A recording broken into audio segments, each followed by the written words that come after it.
Պարոն Թորոսյան, դուք ճիշտ հարց եք տալիս, մենք բանակցությունների ընթացքում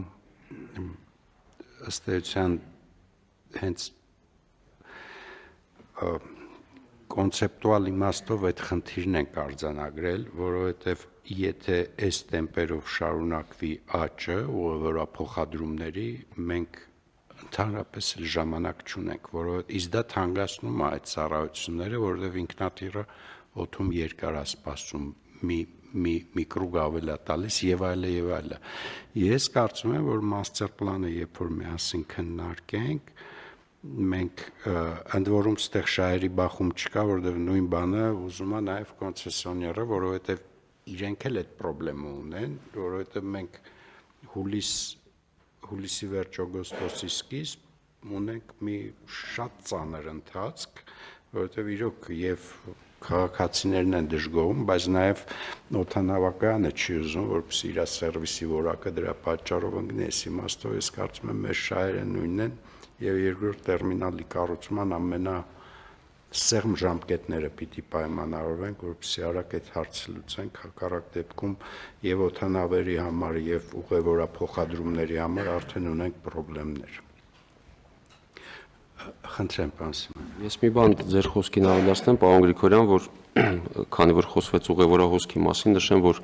2025 թվականին բավականին մեծ ուղևորահոսք է գրանցվել միջազգային օդանավակայաններում, այն կազմելով 5.754.000 մարդ, որը 7.5%-ով ավելին է նախորդ, այսինքն 2024 թվականի ցուցանիշներից եւ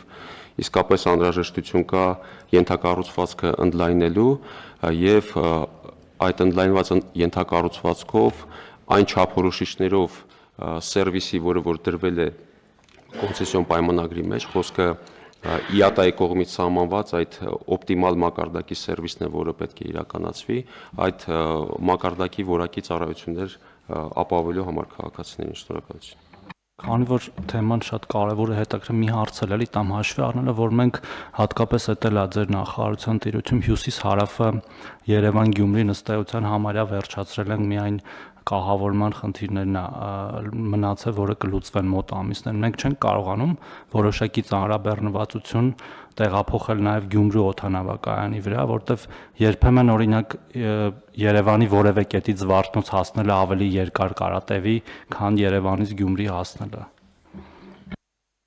Շնորհակալություն, պարոն Թորոսյան։ Գյումրու Շիրակ օդանավակայանում ուղևորահոսքերի ավելացումը խթանելու նպատակով կառավարության կողմից 2025 թվականի ապրիլի 23-ին 495 որոշմամբ ընդունվեց մի աջակցության ծրագիր, որը կայանում է նրանում, որ Երևանի Զվարթնոց եւ Գյումրի օդանավակայաններ ուղևորներ փոխադրելիս օտարերկրյա բազավորված կամ տեղական ավիաընկերությունները կստանան ամեն ուղևորի հաշվարկով, Զվարթնոցի դեպքում 20,000, Գյումրու դեպքում 15,000 դրամ մեկ ուղևորի հաշվարկով, սակայն այնտեղ պարտադիր պահանջ կա, անկախ նրանից, թե որտեղ կբազավորվեն, որ առնվազն մեկ ուղղություն, մեկ չվերթ պետք է իրականացվի դեպի Շիրակ օդանավակայան եւ նշեմ, որ այդ ծրագիրը մեկնարկելուց հետո մենք ունեցանք այնտեղ միջազգային ավիաընկերություն, որը չվերթեր է իրականացնում եւ հիմա նաեւ քննարկում ենք լրացուցիչ ուղղություն եվրոպական ուղղություն ավելացնելու դեպի Գյումրու Շիրակ օդանավակայան, անշուշտ այդ ենթակառուցվածքը նույնպես զարգացնելու համար անհրաժեշտ է այնտեղ համապատասխան ուղևորահոսք ապահովել եւ Գյումրու Շիրակ օդանավակայանը սպասարկման տեսանկյունից ավիաընկերությունների համար ավելի մատչելի է նույնիսկ եւ այնտեղ թե ժամանման, թե մեկնման նոր տերմինալներ են կառուցվել եւ այս առումով կարծում եմ այդ օդանավակայանը ունի բավականին մեծ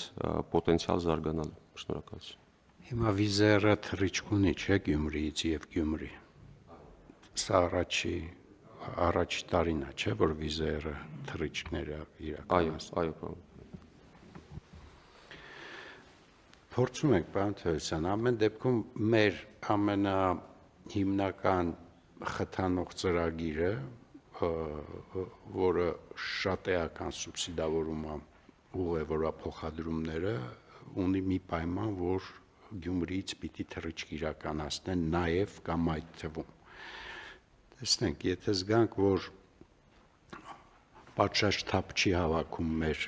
նախաձեռնությունը, լրացուցիչ խթան կդնենք, բայց ես կարծում եմ, որ հեսա շուկան կադապտացվի այդ հնարավորությանը, որովհետև այնուամենայնիվ